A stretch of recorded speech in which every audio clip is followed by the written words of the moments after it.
the way that the book is written, you can tell he does his best to find the beauty in every golf course. Yeah. I'm Tom Miller. And I'm Josh Willis. Welcome to the Spraying Mantis podcast.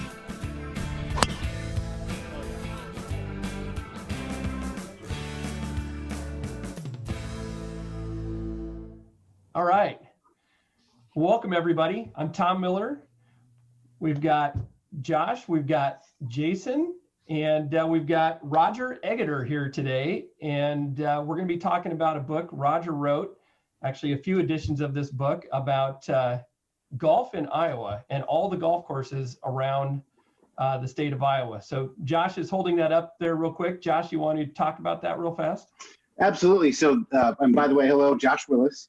This book that Roger has written several versions of came to me through Tom. He had a family member that owned it.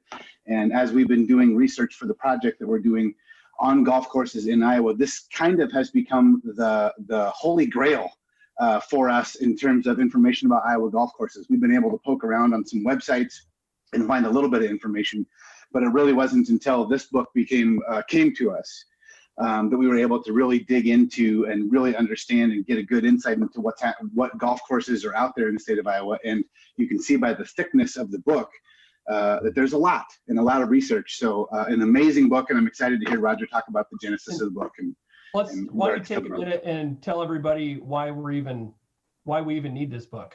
Long story short, an idea came to me. I don't know where it came from or why it came, but this idea of there's a lot of golf courses in Iowa. I'm from Northwest Iowa. Tom's lived in Central Iowa his whole life. Wouldn't it be cool to maybe play a golf course in every county in the state of Iowa? And which leads to kind of a nomenclature of a full grassly of golf. And so that was kind of the idea of, wouldn't it be great? And at the time I was thinking, this is just something I'm going to do just for myself as like a bucket list kind of thing.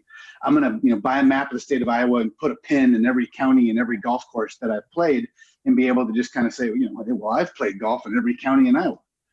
And so I kind of sat on that idea for a while, ordered a physical map, didn't really, just going to do it myself. And I made the decision one day to tell Tom, which I don't know if it was a mistake or if it was a good idea, but I told Tom about it and he immediately went, that's a TV show.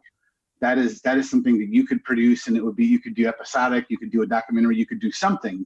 And we could share that journey and share the golf courses and the adventure that we have with people, and they could see this, which led then, of course, Roger to finding your book and doing the research and trying to figure out if we were going to go do this, and we're playing no less than 99 golf courses, we ought to find interesting golf courses. And then along the way, interesting people that are at those golf courses or in those communities to play. And we've gone kind of round and round about what this show looks like and what it could be. But it always comes back to, well, it's definitely, about the journey that we're going to take together, the group of friends that will do that, and about the communities and the hidden gems that exist in these towns. And so that led to, obviously Roger finding your book, and then of course eventually reaching out to you to learn more about the book and to get your feedback. You probably are the godfather of traveling around the state to look at golf courses. Why wouldn't we talk to you and get some perspective and feedback from you? So Tom, that's sort of the genesis of that's perfect. And Roger, I don't know if I mentioned this in my email or not, but that book came from my father-in-law. His name is Gary Schomer. And Gary used to live up in Algona, and he told me he actually gave you and your wife a ride between golf courses up there when you were traveling around. He said, I think you played maybe Mallard, West Bend, Whittemore, and Algona at like right around that time. And you had given him actually a rough draft of your book. He said it was like colored copy paper kind of stapled together. Really? Okay. Yeah. And then he bought your book. So that's where, and I've known he's had this book for a long time and we've talked about it. And as Josh and I started talking about this, I'm like, Gary's got this book that we need. And I gave it to Josh, and all of a sudden we're here talking to you today. So thank you so much for taking some time to chat with us today. But tell us about you, about your book, and kind of how that all came about. So this kind of started in, I don't know how long you want this to go, but started about 1985. And that's a long time ago, probably before you guys were born. And when I first got the idea, my dad I'm from Rockwell City originally, and my dad he was a big time golf, not a big time, but he played golf a lot and got me started when I was like 8. And he had a book in the living room called Golf Courses of the World. And I thought, well, that's interesting. I looked at it, it was fine, and I kind of talked to him a little bit about, I wonder if there's a golf course book about Iowa, about all the courses. And I kind of did some research and really couldn't find anything. Minnesota, Nebraska, nobody really had one at the time. They had some travel things that just had lists of the courses maybe, but no pictures or any guide or anything. So I started out in '85, and at that time I was a classroom teacher. I was an art teacher, K-12 art teacher. And so I really only had the summers to do it. So it took me, if I remember, 2.5 summers to kind of cover all the courses. And in the first book, I should have looked it up, but I think there was like 360 courses at that time. Don't hold me to that, but around that. So it took quite a while. And I'd go out, basically started in '85 and would travel out from Jefferson. I've lived in Jefferson that whole time for 42 years and did day trips out basically. There was only a couple times that I would go over to the river, the Mississippi, and stay overnight because it just wasn't practical to drive over and back and stuff. And so I'd go out and do, usually try and start at sunrise, get to a course at sunrise when their pictures were taken, and go until the light wasn't any good anymore, and then come back home. And of course, the first book was done in black and white. I just did regular film back in '85. There's no digital thing. And I'm going to tell you something, you might not believe it, but I developed all that film myself in my basement. Wow. Think of what a chance that was of me developing my own film. I did not print the prints. I went to a place in Des Moines, I can't remember the name now, downtown, and had them print the prints. But back then, you sent the prints in. There was no digital. You sent the prints in to have it them set up and do the pages and things like that. My first and second publisher was a thing called Calhoun County Reminder out of Rockwell City. A friend of mine had it, and he did it for me and did the book. And so the first one was all black and white, and the third one, I retook all the pictures, went to all the courses again. I did for the second course too, went to all the courses again for updates. Sometimes there wasn't much update, but the third one, I retook all the pictures in digital and did it that way. What did you learn through this process about golf in Iowa? Well, I've learned there's a lot of courses. I learned that in the early 60s, a lot of small towns like Rockwell City, Manson, Ida Grove, all these courses, people bought, either there was a government loan or something that they bought, 5 acres on the edge of town, or not 5 acres, and built their courses on the edge of town basically. And they were programmed. So a lot of these small towns had courses back then. And of course, back then, a lot of them were what I call sand greens. And I looked at my book the other day, and there was the first book had a little less than 10 courses that were still sand greens around the state. And I grew up on one. The Rockwell City Twin Lakes course where I grew up on had sand greens until I don't know what year, mid 60s or something, when they went to grass. And so I learned how to play on sand greens, That's how I would drag my putter, make a valley to the hole, and putt the ball right down the valley of the sand to make sure I made the putt, So that's the kind of courses I learned on. And I learned that I also tell people that I did go to every course in the state. I've been on every course at least 3 times, many others, but I've also been in every bar on the course too. So I could write a book on the bars, of the golf course bars around the state too. And you might guess that people were kind of hesitant. I shouldn't say that. I only had one course that actually said, no, we don't want you to do this. We don't want you to go out and take a picture. We don't want any part of this. It was a kind of a small course. But most part, everybody was really helpful. They'd give me a cart to go out on the course, to take a picture, and I'd ask them, where's your signature hole? And they would tell me, and I would, probably take a picture of that. And of course, sitting at the bar, people would tell me about their course, how it was the best course in the state. Everybody had the best course in the state. There's nothing wrong with them, that it was the best kept course, the best course. They'd tell me about some players. And so that was fun that way too. But I couldn't, I only spent 20 minutes at the course. I had to move on. I had a schedule that day. I had a map out. I had my route to take, and I needed to move on if I was going to get this done. So that's kind of the way that happened. So I learned that, have always been an Iowa person, always a Northwest Iowa person, basically. And at that time, people of Iowa just it was a good experience. It really was. Awesome. So, do you have a favorite course from the whole experience? People always ask me that, and I kind of do. Not in any particular order, but around here, there's a course up to Livermore, Iowa, that I don't think exists anymore. I think they turned it in. It does. Oh, it still does. See, I thought out in the middle of nowhere, and that was kind of a new course, like around my first or second book, and I really enjoyed that course. It's a beautiful course out in the middle of nowhere in Livermore. Yep. I played it. I played it this fall. Oh, good. See, I had heard that they turned it back into into a nursery or something, but that's great. That was a good course. And it's still amazing. They've got a greenhouse. They grow all their own flowers. I mean, I remember that too. Yeah. And again, it was a fairly new course. Again, I'm old. My memories run together, but I can't remember which. I don't think it was in the first book, but I think in the second book. So the second book was, 92, I think. I've got that written down someplace. 92 was the second book. So I think it came out into the second book.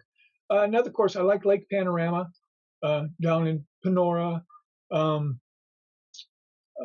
like at the time, it was a new course in the Manna, a Manna course. It was kind of built out of the hillside. I always tell people that they just took a bulldozer and went up and down the hills and knocked down trees, and that's the way it was. Couple country clubs. There's a lot of nice little courses around the state. There really are. What's your favorite 9-hole course? Thank you. Maybe I've got. I don't know. Well, sure. I'm just going to say Rockwell City, Twin Lakes course, but it's hard to tell. I'm just trying to think real quick. Again, the Twin Lakes course is a short course. It's only like 2,400 yards long. It's par 34, I think. It's a short course, but it's a good course to learn on. But there's a lot of, when I was writing, especially the first time around, to describe each course. And when you have courses you take the Pocahontas course and the Mallard course and the Gowrie course, and they're all on the edge of town. They're all fairly flat. They're all made out of cornfields. And so, okay, what are you going to show me? Well, I just tried to grab Mallard real fast as an example. Yeah. Let me see if I find it. That's right on the edge of town.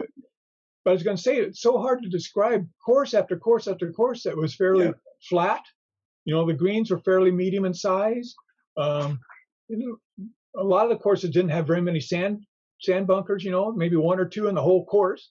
They weren't placed out in the fairway, and they were just some basic courses. So it was kind of hard to differentiate between the courses as I went along. So again, I'm not thinking of any specific 9-hole course that I like right off the top of my head. Yeah.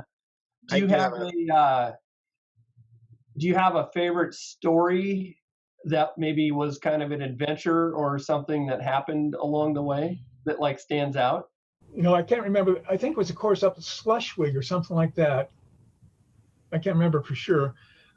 That I walked into the bar and there was only one guy sitting there, and afterwards I thought about this guy as a lifer in that bar. He's a lifer, golfer, and he was probably he's probably my age right now. He was probably in his mid to late 60s now, but he was all over me. He was all over me. He wanted me to go out. He wanted me to play the round with him. He wanted me to show him every shot. He wanted to go, tell me about the whole course, this and that. And I didn't have time. And he did take me out on the cart and showed around. And he had some great stories. It was kind of a small course, obviously another flat course.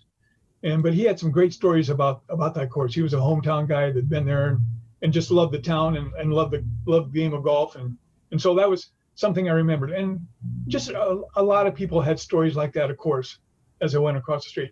I want to also mention there was only one course, and I'm not going to tell you which one, but it was one of the elite courses in the state at the time that really hesitated about letting me in. In fact, they had a guard gate, and I had to call and make a call to a pro in the golf club and tell him who I was and explain who I was, and then I finally got in. But there was only really one place that kind of barred me from getting into the course at the time. Well, you look pretty sketchy.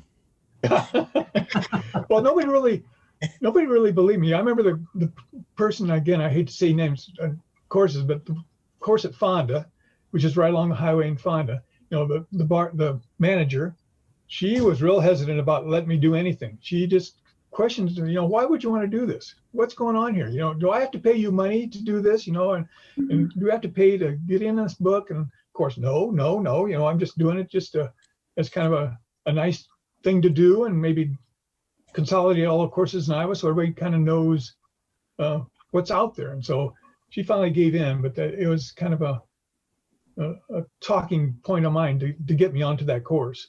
Hey, Tom, I think Jason had a question earlier. Yep, go ahead. Let him introduce himself, by the way. Yeah. Hey, my name is Jason Davis. I'm a golf enthusiast and have been in the golf industry for several years now. And I appreciate you meeting with us. Was there anything that looking back, that you wish you would have focused more on? Well, I'm going to disappoint you guys by saying now that I have not played every course in the state. I've been on every course, obviously.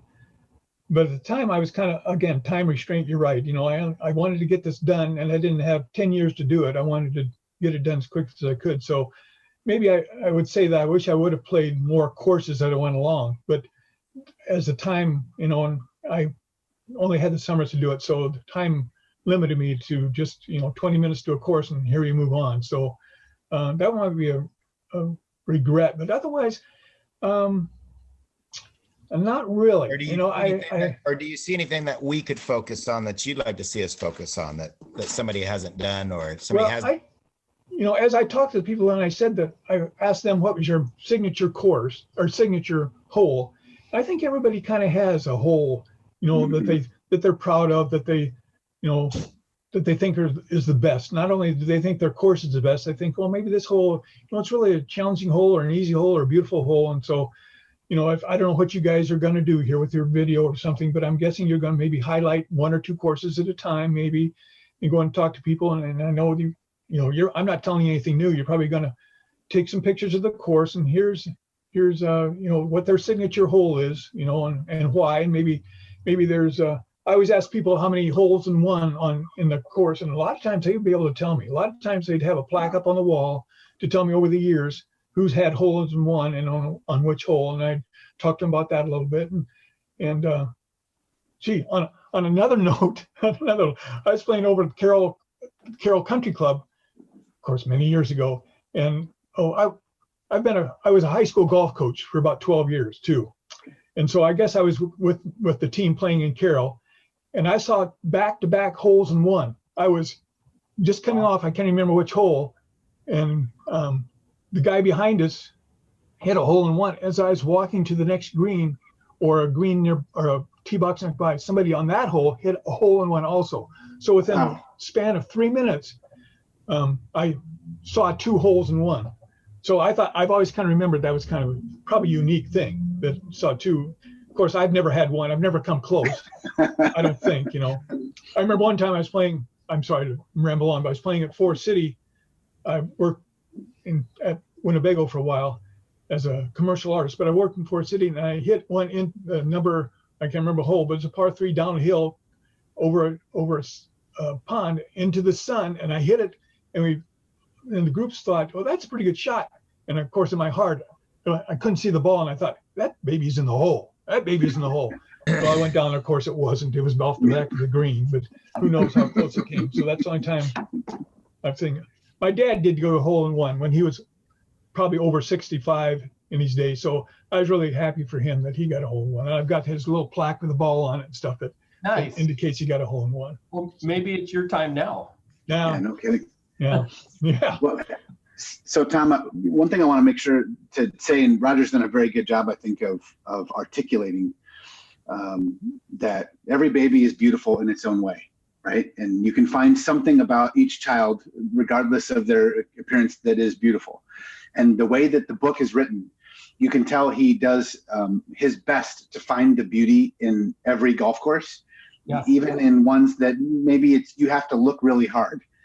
He did do a very good job, and you can tell reading through there, and you can really tell because he does like a star rating system for the course, and is it worth the trip to go, yes or no? And you can tell that it was probably painful to write no on courses that he was like, and I'm putting words in your mouth, Roger, maybe it wasn't, but there's, this looks like, you can tell, that he loves Iowa and loves golf courses and tries to find the beauty in everything. So I was curious if you could just sort of talk about that approach.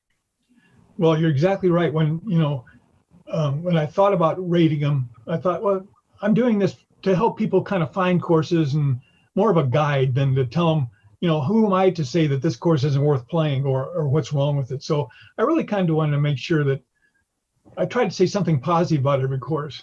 And and of course, I think there's a 5-star rating, and I'd have to go through and see if there's any ones. I think there probably was. On a side note, after the first book, I got only about 2 or 3 responses from golf courses that were kind of upset with the way I described their course. And one of them was Gowrie. Again, I hate to say names, but Gowrie. And I said something about that the course was really, really flat, like all courses, but there's really, even their clubhouse had a flat roof on it, I said. Well, I got a response from them saying, you didn't go out to number 4 because there's a little hill out of number 4, And since then, I've gone back there and looked, and there was a little hill on number 4, but not much. And I looked at their clubhouse, and it had a flat roof and everything else.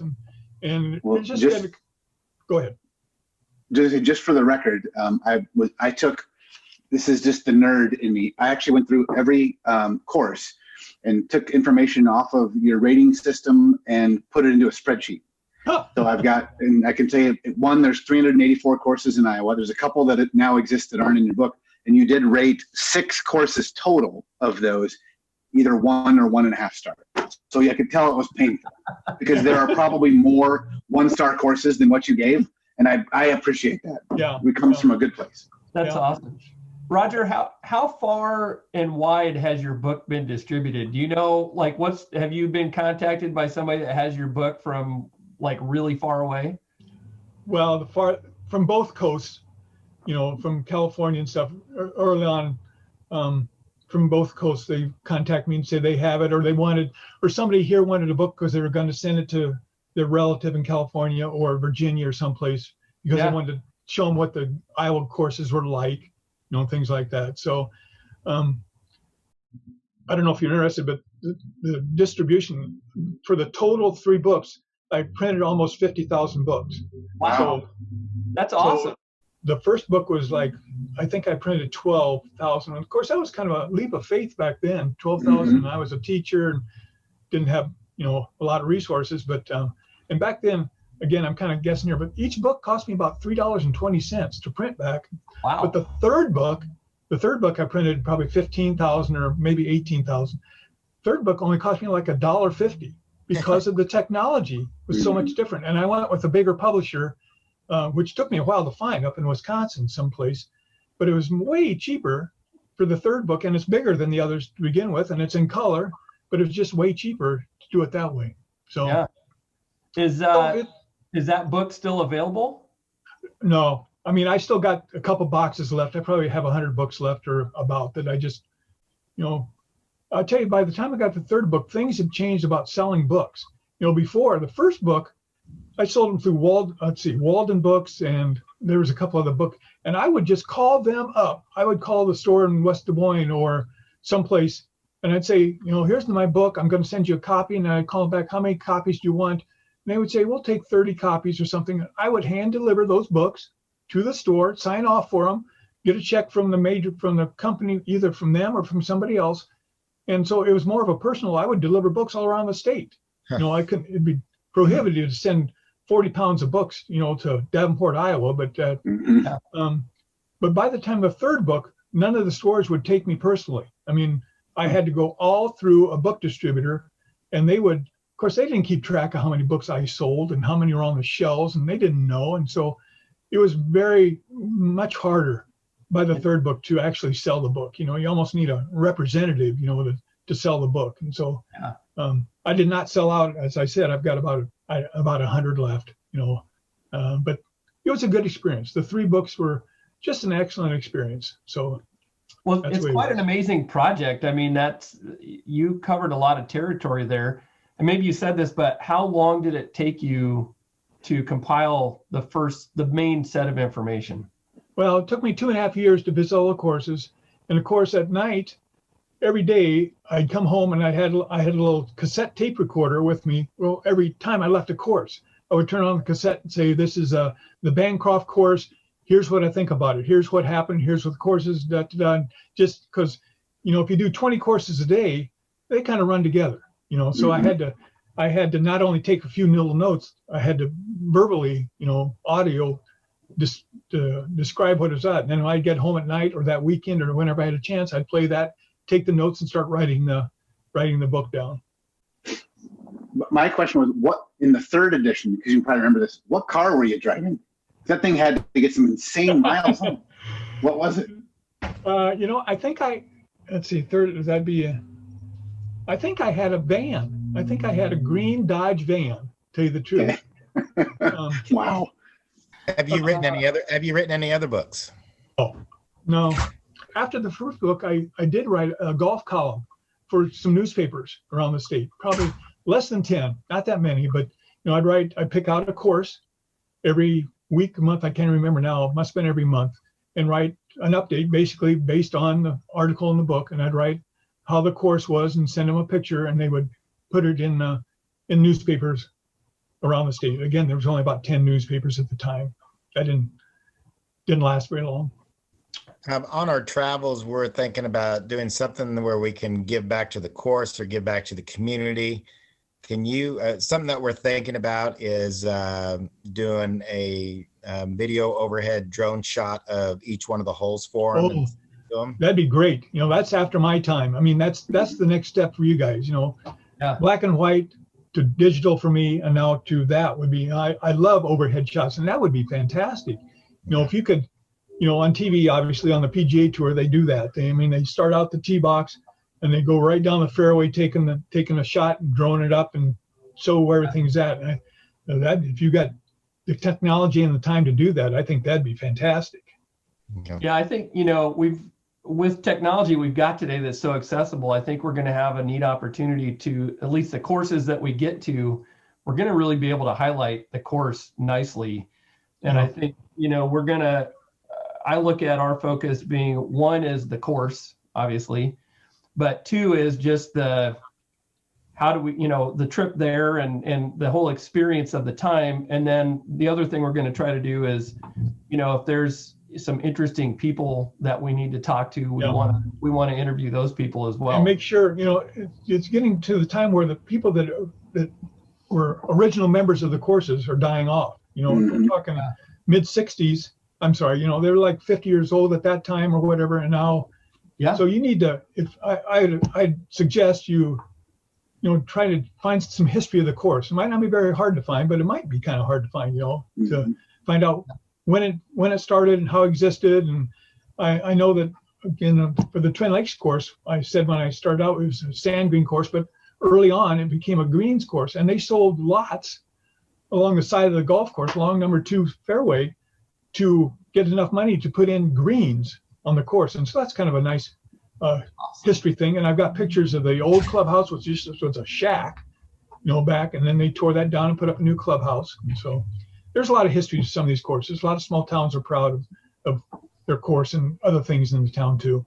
So you're in Jefferson. So Jefferson is, I don't have a map in front of me and I'm terrible with. We're northwest of Urbandale, about 50 miles. Yep. Okay. On Highway 4, on Highway 30, Lincoln Way.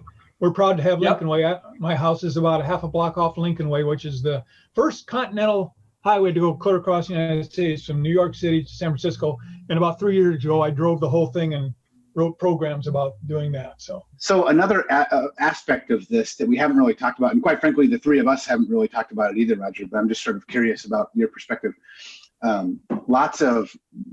We go on golf trips. Jason's got one scheduled coming up here pretty soon. One of the things that has hit me, and Tom is always good at saying, there's a lot of hidden gem golf courses, a lot of places that would be a lot of fun to play. If you were able to design, and I'll just show you my little crude drawing here. Hopefully you can see this, where I've sort of broken the state up into regions. I don't know how easy it is to see that or not. It'll repaint here. I can see it. Whoops. Okay. Regions just went off though. Yeah, I hope it does. Hold on. If not, I'll have to I'll reopen it. I'll reopen it. Bear with me for just a second. But so we sort of break the state up into regions, and then talk about golf trips that could exist for people Yeah. within these various regions. And so, we'd originally talked about, and I think it would make sense to make the kind of show that we would do be episodic in nature and talk about a course or two. But you could get to the point, and I'm going to reshare again, where you would say, hey, we've been out and played at least one course in each one of these counties. If a group of people wanted to get together and play and take a weekend and go play golf, you don't have to travel 5 hours south, 7 hours north, 8 hours east, whatever. There's a lot of fun to be had just here in Iowa, but we just, we're flyover country here. So you just automatically don't even think about playing in Iowa.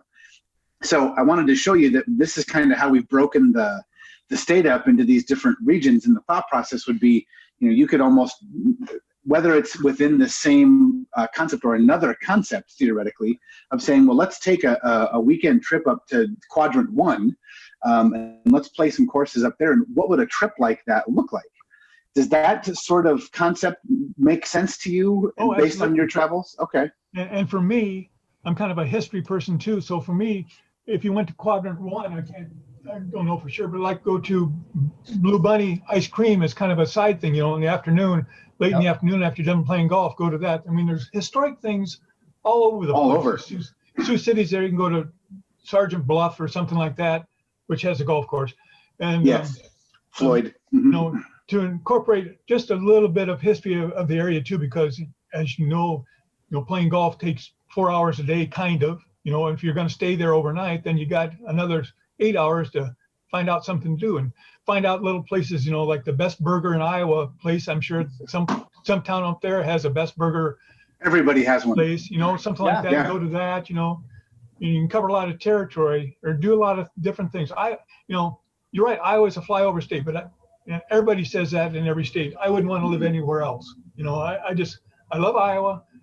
It's not, I wouldn't ever live in New York City or anything like that, but there's stuff to do. And so I would incorporate, my opinion, I would incorporate several things, not just golf, but other stuff along with it too, to make it interesting and to appeal to other people. Well, and I think the fun thing too is that, if you think about it, probably for $75 a head, even if you just did a day trip, you could get, 4 to 8 guys together, drive 45 minutes to an hour and a half, play golf, eat, and come home. And you probably spent, again, like $75 for that day. Yeah. And that's what's so cool about our state is there, and you're going to have a good time and you're going to see some interesting things on top of playing golf, I think. So. Oh, absolutely.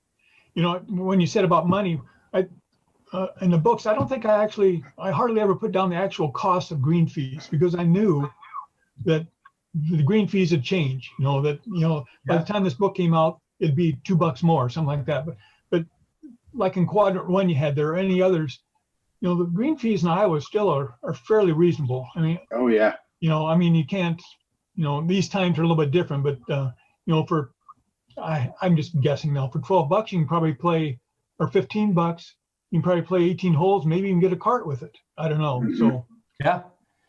Even with gas money, it's still cheaper. Yeah. 30-ish bucks would probably cover 75% of the course's green fees in this state. And I know you guys have heard of these, but up in Northwest Iowa, everywhere, I'm sure they have the old guys that travel from course to course.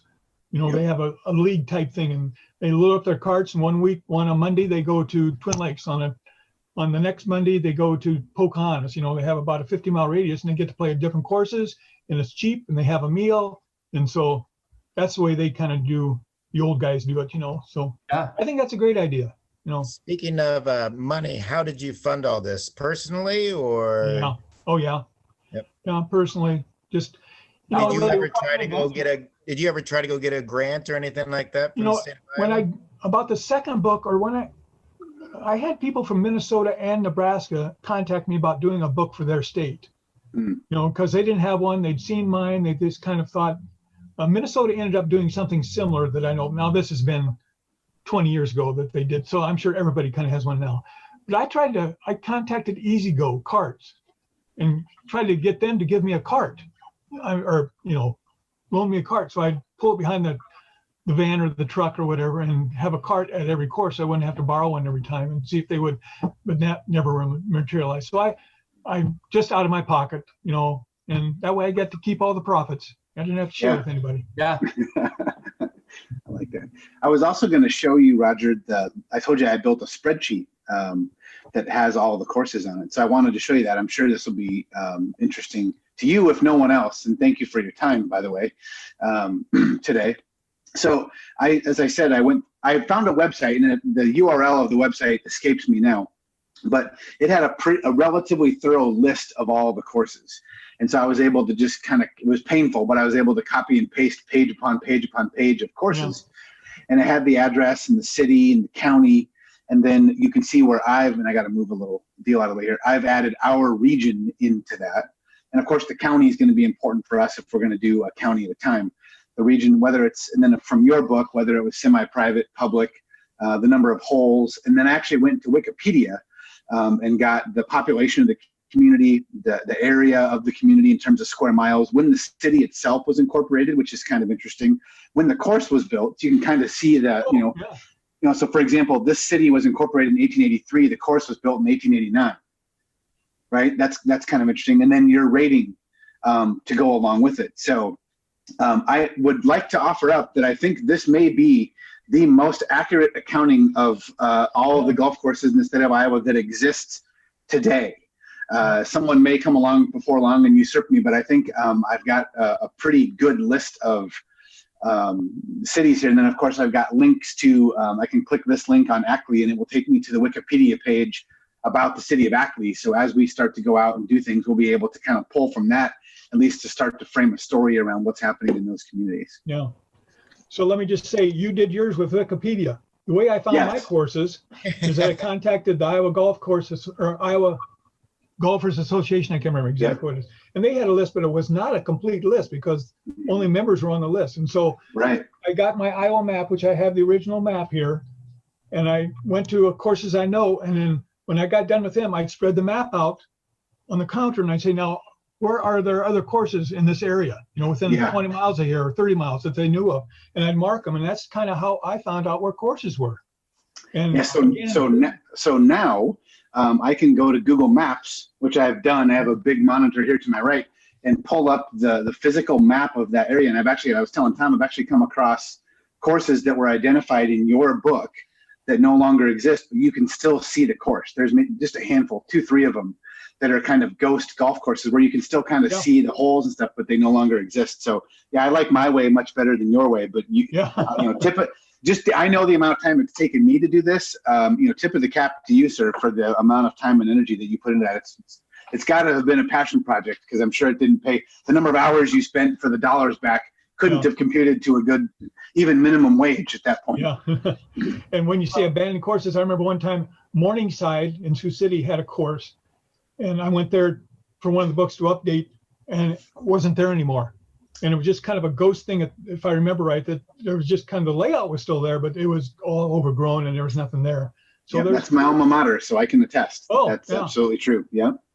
Well, and I just want to say, how much we appreciated the work that you've done on all this stuff because it changed the trajectory of our project. No doubt. Dramatically. I mean, it really has. And I think, even though your books have some age on them, they're still a great, fantastic resource. And I think they're kind of a little gem that, some people around the state probably have. And it's just awesome. So great work on what you put together there. No doubt. Thanks. It was fun at the time, so.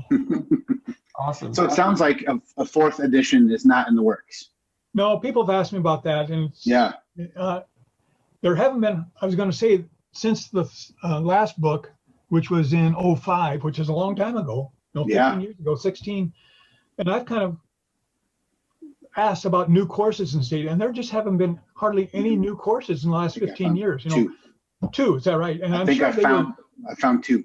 I'm sure they were housing courses, where they set up the thing and they sell all the housing along the fairways, and then they build a course inside, because that's the way it was between the second and third book, that some of the courses were that housing type thing that they would, there just aren't that many courses. I think the interesting thing too is, over the past decade, golf was on the decline. Oh, and, I mean, it was starting to really struggle. And then, you know, kind of morbid, but COVID has been one of the best things for golf because, I mean, golf last summer became a lot of people's refuge to get out of their house and go be around other people in a safe and fun way. And, you know, I think right now golf is probably as big as it's been for a long time, which is just awesome. Yeah. Yeah. So a little housekeeping note that I just for us nerds that I wanted to, and I'm counting you as one of them. It seemed like a lot of courses were built in the 1920s, and then a lot of courses were built in the 1960s. And you mentioned that maybe there was some government activity engaged in the 60s. Any information about the 20s? Like why the 20s? No, I don't. Okay. No, I have none at all. My just when you said that, I've never really thought about that, but no, I don't really know.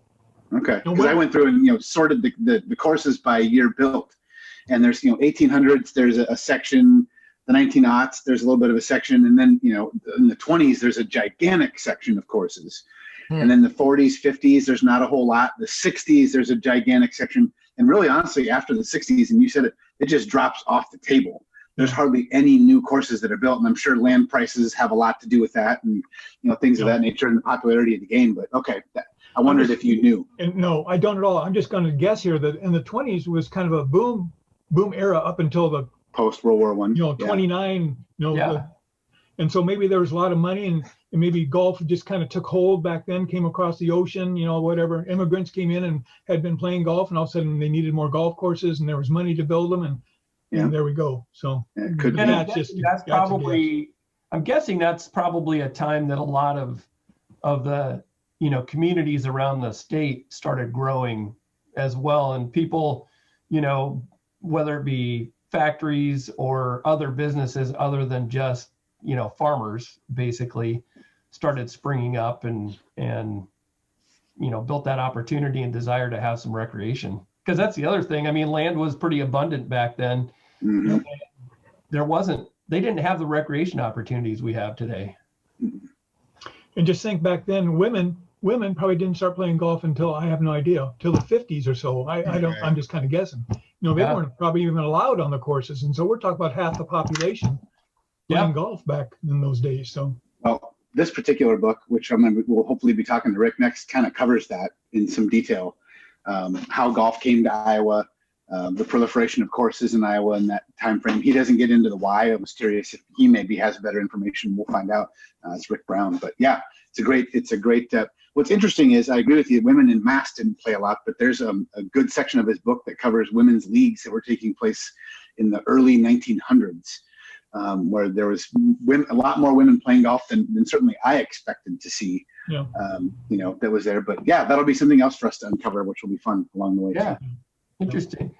Well, great. Well, Roger, we really appreciate your time today. You bet. And this has been just a great conversation. And again, we just appreciate having the knowledge that you recorded in your books to help us kind of springboard our process here and really turn this into something real. So you've been a bigger help than you know. So well, I appreciate that, and good luck to you guys. Whatever you do, good luck to you. It sounds like you've got it and are going to do something with it. So good luck. Hey everybody, hope you enjoyed today's episode of the Spraying Mantis podcast. Please visit our website, sprayingmantisgolf.com, and buy something. Hey, and while you're at it, down below, hit the subscribe button, hit the like button, and next to that subscribe button, hit that little bell so when our next episode comes out, you get a notification. Thanks for watching. We'll see you soon.